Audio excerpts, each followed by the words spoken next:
प्यारे विद्यार्थियों, आज हम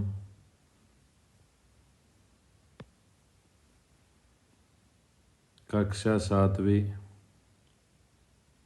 विषय हिंदी का वार्षिक जो पेपर है उसको हल करेंगे। आशा है आपको ये वीडियो पसंद आएगा। प्यारे विद्यार्थियों, आपके अपने लोकप्रिय चैनल नवजल एजुकेशन शिलारपुर को सब्सक्राइब करें, वीडियो को लाइक करें, शेयर करें और कमेंट करें।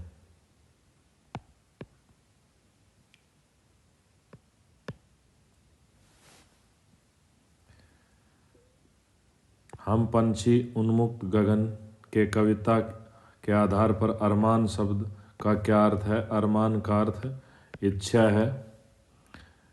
निम्न में से किसने नदियों को लोक माता कहा है? काका कालेलकर ने नदियों को लोक माता कहा है।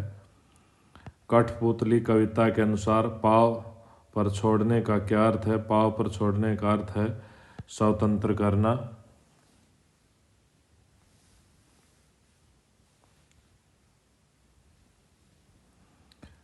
मिठाई वाला किन के लिए चीज़ें लाता था? बच्चों के लिए चीज़ें लाता था। पेड़ राजा दाल में कुछ काला है। भीष्म के बचपन का नाम देवव्रत था। शाम एक किसान कविता के कवि का नाम क्या है? सर्वेश्वर दयाल सक्सेना। संज्ञा के स्थान पर प्रयुक्त होने वाले शब्द को सर्वनाम कहते हैं।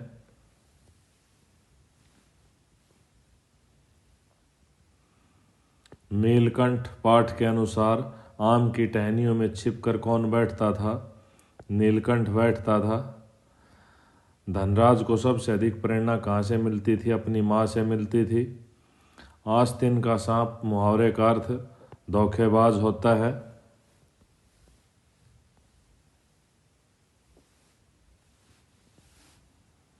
दुर्योधन किसे मारकर अपना मार्ग निष्कंटक करना चाहता था? भीम को मारकर। भौर और बरखा पाठ की विधा क्या है? भौर और बरखा साहित्य की विधा कविता का उदाहरण है। मिठाई वाला वास्तव में दूसरे बच्चों में क्या खोजता था? अपने बच्चों को। ढाबा संस्कृति कहाँ की पहचान है? उत्तर भारत की पहचान है।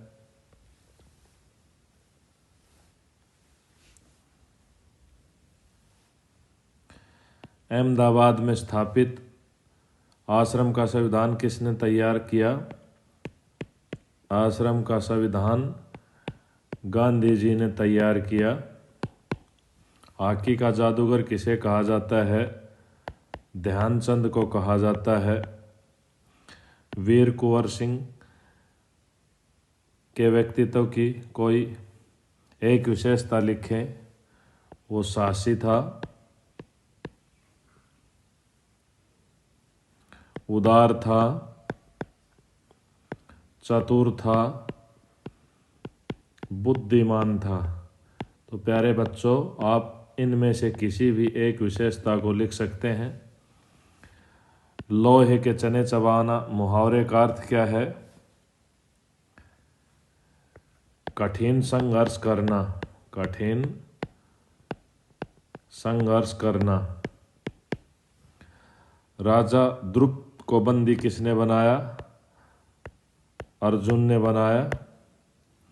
मीरा को सावन मन भावन क्यों लगा? सावन की बूंदों की ध्वनि से अपने प्रभु के आगमन की अनुभूति। आगमन की अनुभूति। किस ऋतु में नीलकंठ के लिए जाली घर में बंद रहना कठिन हो जाता था।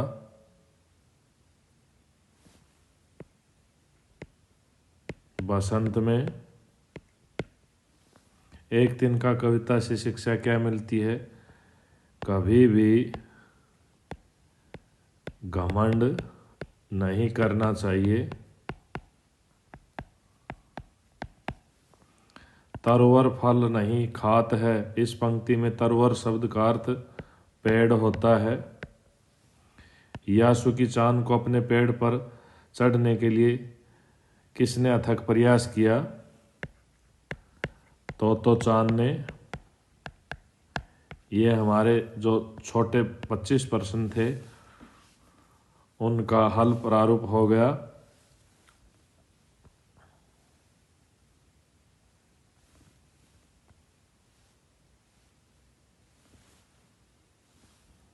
प्रश्न 26 योगासन एवं प्राणायाम से हमें कौन कौन से लाभ होते हैं?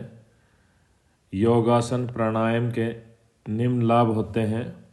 योग से आँखों की रोशनी बढ़ती है, जबकि प्राणायाम से रक्त शुद्ध होता है। योग से पाचन शक्ति ठीक होती है, जबकि प्राणायाम से गले के रोग दूर होते हैं।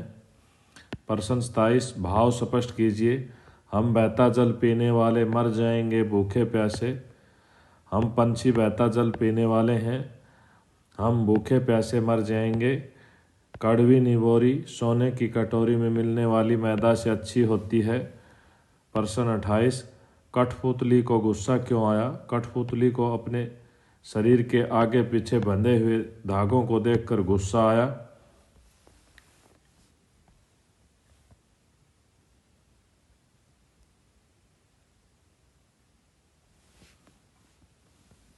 प्रश्न 29 नाटक में आपको सबसे बुद्धिमान पात्र कौन सा लगा और क्यों?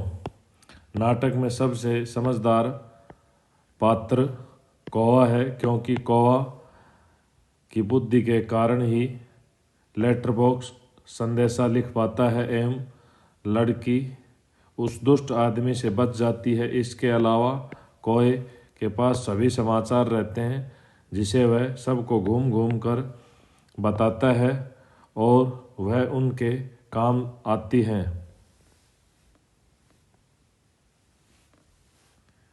शाम एक किसान पाठ में किस ऋतु का और किस समय का वर्णन है? शाम एक किसान पाठ में जाड़े या शीत ऋतु का और शाम के समय का वर्णन है। खिलौने वाले के आने पर बच्चों की क्या प्रतिक्रिया होती थी? खिलौने वाले के आने से बच्चे खिलौने देखकर पुलकित हो उठते थे। बच्चों का झुंड खिलौने वाले को चारों तरफ से घेर लेता था। वे पैसे लेकर खिलौने का मोल भाव करने लगते थे। बकासुर कौन था? उसका वध किसने किया? बकासुर एक दानव था या राक्षस था? उसका वध भीम ने किया था। इस अनुमानित बजट को गहराई से पढ़ने के बाद आश्रम के उद्देश्यों कार्यप्रणाली के बारे में आप क्या क्या अनुमान लगाए जा सकते हैं? अनुमानित बजट को गहराई से अध्ययन करने के बाद हम आश्रम के उद्देश्यों को भली भांति से समझ सकते हैं। स्वावलंबन की भावना का विकास करना, अतिथि सत्कार करना, जरूरतमंदों को आवश्यक सुविधाएं प्रदान करना, बेकार लोगों को आजीविका प्रदान करना, श्रम का महत्व समझना, कुटीर उद्योगों को बढ़ावा देना, चरखे खादी आदि से स्वदेशी आंदोलन को बढ़ावा देना, सहयोग की भावना का विकास। इस आश्रम की कार्यप्रणाली का मुख्य आधार आत्मनिर्भरता है। पढ़े हुए पद के आधार पर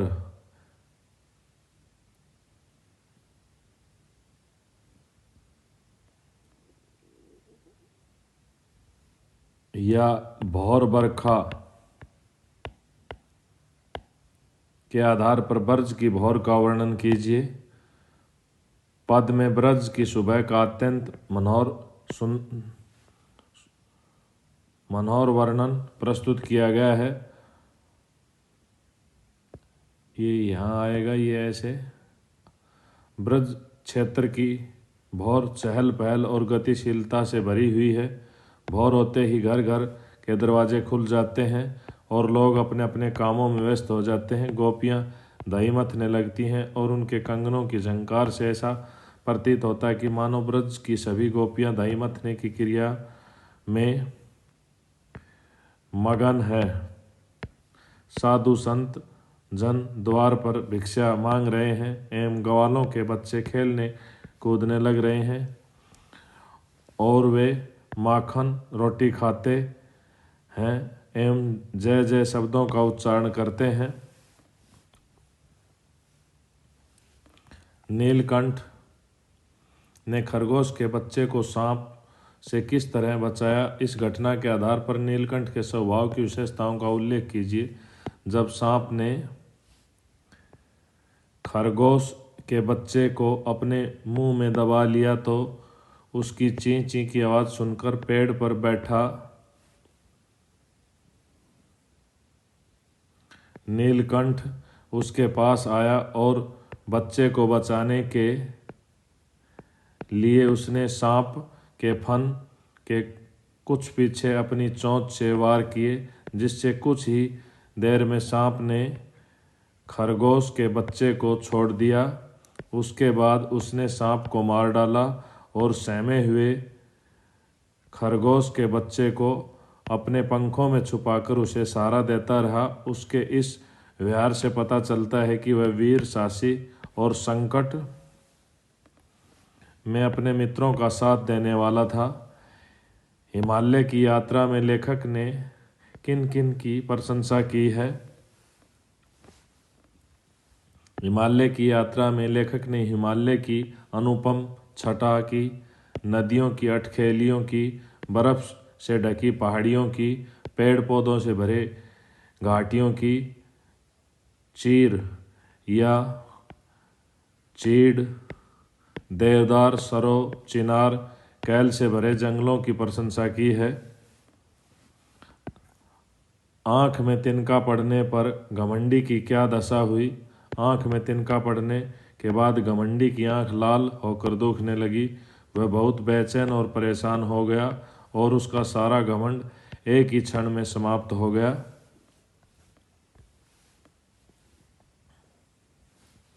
लेटर बॉक्स को सभी लाल ताऊ कहकर क्यों पुकारते थे? लेटर बॉक्स का रंग लाल था और वह पूरी तरह से लाल रंग से रंगा हुआ था। साथ ही लेटर बॉक्स की बातें हमेशा बड़ों जैसी और समझदारों वाली होती थी, इसलिए सभी लोग उसे प्यार से लाल ताऊ कहकर पुकारते थे।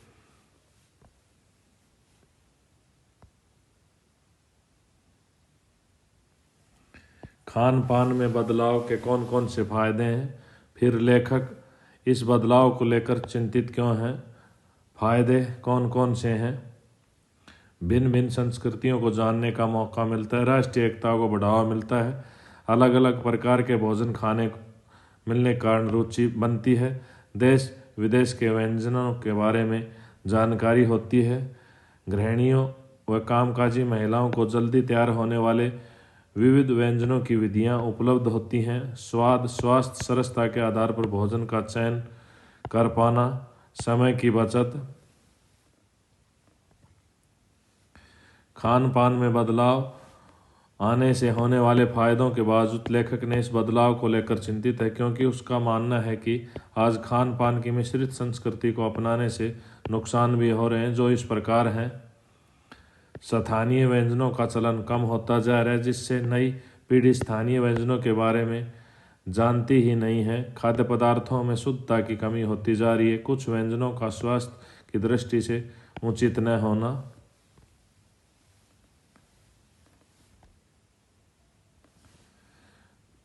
साक्षात्कार पढ़कर आपके मन में धनराज पिल्ले की कैसी छवि उभरती है, वर्णन कीजिए।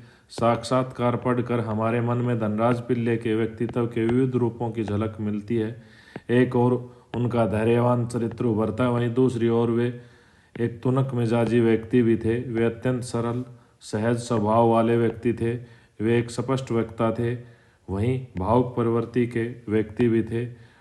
जब वे अपने जीवन के आर्थिक संघर्षों का जिक्र करते हैं और वही लोकल ट्रेन की घटना से भावुक भी होते हैं। उन्होंने हमेशा अपने कर्म के प्रति सर्वदा ईमानदारी का व्यवहार अपनाया।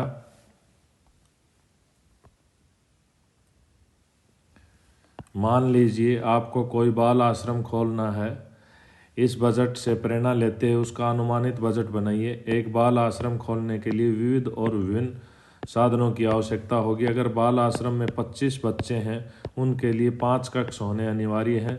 2 सोने के कक्ष, पुस्तकालय कक्ष, स्नान कक्ष, खेलने का कक्ष। रसोई घर में मुख्यतः बड़े बर्तनों का इस्तेमाल करना चाहिए, जैसे बड़ा पतीला, कढ़ाई, छोटे पतीले, 30 थालियाँ और 60 कटोरियाँ इत्यादि। बच्चों की आयु के अनुसार उन्हें पोषक तत्व देने वाले खाद्य पदार्थ देने चाहिए। मुख्यतः 1 महीने में 30,000 रुपये खर्च होंगे। पाठ के किन प्रसंगों से आपको पता चलता है कि कुंवर सिंह साहसी, उदार और स्वाभिमानी व्यक्ति थे? कुंवर सिंह बचपन से ही साहसी और उनके बचपन के शौक से यह जान पाना बहुत आसान है। उन्हें उदार मनुष्य कहना उचित होगा, क्योंकि उन्होंने सभी के लिए स्कूल, तालाब, रास्ते भी बनवाए और किसी के साथ भेदभाव नहीं किया। वह स्वाभिमानी व्यक्ति थे। वह बूढ़े शूरवीर की अवस्था में भी युद्ध करने के लिए तत्पर हो गए थे।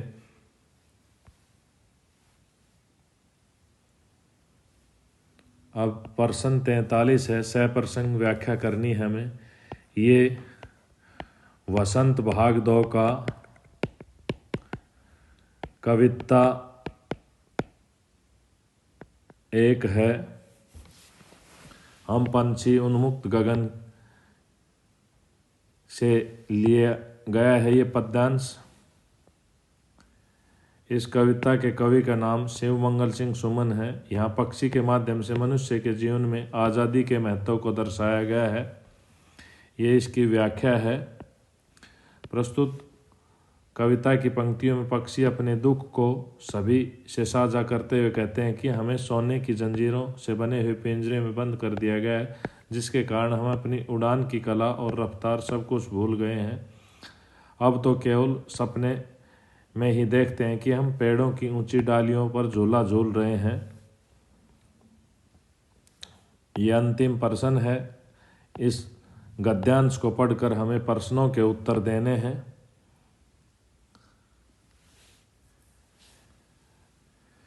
मिठाई वाला कैसा आदमी था? मिठाई वाला प्रतिष्ठित आदमी था। संसार का पर्यायवाची लिखना जग और जगत हो गया। मिठाई वाले ने अपने बच्चों की तुलना किससे की है? सोने के सजीव खिलौने से की है। कोलाहल का विलोम शब्द शांति होगा। गद्यांश के आधार पर बताइए कि मिठाई वाला अमीर था या गरीब था? मिठाई वाला अमीर था।